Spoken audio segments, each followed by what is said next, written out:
ഒരു ഫോളോവറിന്റെ ചോദ്യമാണ്. എനിക്ക് പേ ഔട്ട് അക്കൗണ്ട് ക്രിയേറ്റ് ചെയ്യുന്ന സമയത്ത് പേപാൽ അക്കൗണ്ട് കാണിക്കുന്നു. നമ്മൾ പേ ഔട്ട് ക്രിയേറ്റ് ചെയ്യുന്ന സമയത്ത് നമുക്ക് 3 ഓപ്ഷൻ ഉണ്ട് നമ്മുടെ അക്കൗണ്ടിലേക്ക് എമൗണ്ട് എത്താൻ വേണ്ടിയിട്ട്. ഒന്ന്, ബാങ്ക് ട്രാൻസ്ഫർ $25 ആകുമ്പോൾ നമ്മുടെ അക്കൗണ്ടിലേക്ക് പേയ്മെന്റ് വരും. രണ്ടാമത്തത് വയർ ട്രാൻസ്ഫർ $100 ആകുമ്പോൾ നമ്മുടെ അക്കൗണ്ടിലേക്ക് പേയ്മെന്റ് വരും. മൂന്നാമത്തത് പേപാൽ, അതും മിനിമം $25 ആകുമ്പോൾ തന്നെ നമ്മുടെ അക്കൗണ്ടിലേക്ക് വരും. ഈ മൂന്നാമത്തെ പേപാൽ എന്ന് പറയുന്ന സംഭവം, ഈ പേപാൽ എന്ന് പറയുന്ന സാധനം തന്നെ ഒരു ഇന്റർനാഷണൽ ട്രാൻസാക്ഷൻ ആപ്ലിക്കേഷൻ ആണ്. മനസ്സിലായോ? അത് മുമ്പേ ഓൾറെഡി നമ്മൾ ക്രിയേറ്റ് ചെയ്തിട്ടുണ്ടാവണം. അതിൽ നമ്മൾ അക്കൗണ്ടായിട്ടൊക്കെ ലിങ്ക് ചെയ്തിട്ടുണ്ടാവണം. അക്കൗണ്ട് നമ്മുടെ ഡെബിറ്റ് കാർഡിന്റെ നമ്പറും കാര്യങ്ങളൊക്കെ അതിന്റെ കൂടെ ലിങ്ക് ചെയ്തിട്ട് അത് ഓൾറെഡി അത് ആക്റ്റീവ് ഉള്ളതായിരിക്കണം. അതിൽ ട്രാൻസാക്ഷനും കാര്യങ്ങളൊക്കെ ഉള്ളതായിരിക്കണം. അപ്പൊ അങ്ങനെയുള്ള അക്കൗണ്ട് ഉണ്ടെങ്കിൽ മാത്രമാണ് നിങ്ങൾ ഫേസ്ബുക്കിൽ അത് കണക്ട് ആക്കി കൊടുക്കേണ്ടത്.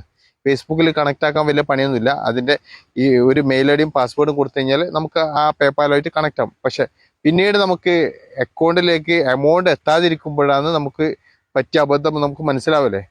അവിടെ പേടെന്ന് കാണിക്കുന്നു, പക്ഷെ നമുക്ക് പേട് ഉള്ള എമൗണ്ട് നമ്മുടെ അക്കൗണ്ടിലേക്ക് എത്തുന്നില്ല. സംഭവം എന്താ? നമ്മൾ ഈ അക്കൗണ്ട് ക്രിയേറ്റ് ചെയ്തില്ല. ഇവിടെ ജസ്റ്റ് ഒരു പേര് മാത്രം പിന്നെ മെയിൽ ഐ ഡിയും പാസ്വേഡും മാത്രം കൊടുത്തിട്ട് നമ്മൾ ആക്റ്റീവ് ആക്കി തന്നു. അപ്പം അങ്ങനെ ഒരുപാട് പേര് ഈ ഒരു മിസ്റ്റേക്ക് ചെയ്തിട്ടുണ്ട്. അതുകൊണ്ടാണ് പ്രത്യേകമായി ഞാൻ എടുത്തു പറയുന്നത്. നിങ്ങൾ അത് ആ പേപ്പാൽ കൊടുക്കുന്നുണ്ടെന്ന് തന്നെ നിങ്ങൾ ആദ്യം ആ അക്കൗണ്ട് അവിടെ ക്രിയേറ്റ് ചെയ്ത് വെക്കണം. അതായത് ആ ഒരു ആപ്ലിക്കേഷൻ പ്ലേ സ്റ്റോറിൽ പോയിട്ട് ഡൗൺലോഡ് ആക്കണം. എന്നിട്ട് ആ ഒരു ആപ്ലിക്കേഷനിൽ നിങ്ങളെ ഫുൾ ഡീറ്റെയിൽസ്, ബാങ്കുമായിട്ട് ബന്ധപ്പെട്ട ഫുൾ ഡീറ്റെയിൽസ് ഒക്കെ കൊടുത്തിട്ട് അത് ആക്റ്റീവ് ആവും. എന്നിട്ട് അന്ന് കൊടുക്കേണ്ടത്. ഓക്കെ. അപ്പോൾ കൊടുക്കുന്നതിന് മുമ്പായിട്ട് ഒന്ന് ആലോചിക്കണം. നിങ്ങൾ പരമാവധി ബാങ്കും ട്രാൻസ്ഫറും അതുപോലെ തന്നെ വയർ ട്രാൻസ്ഫറും കൊടുത്തിട്ട് ഫിനിഷ് ചെയ്യാൻ വേണ്ടിയിട്ട് ശ്രമിക്കുക.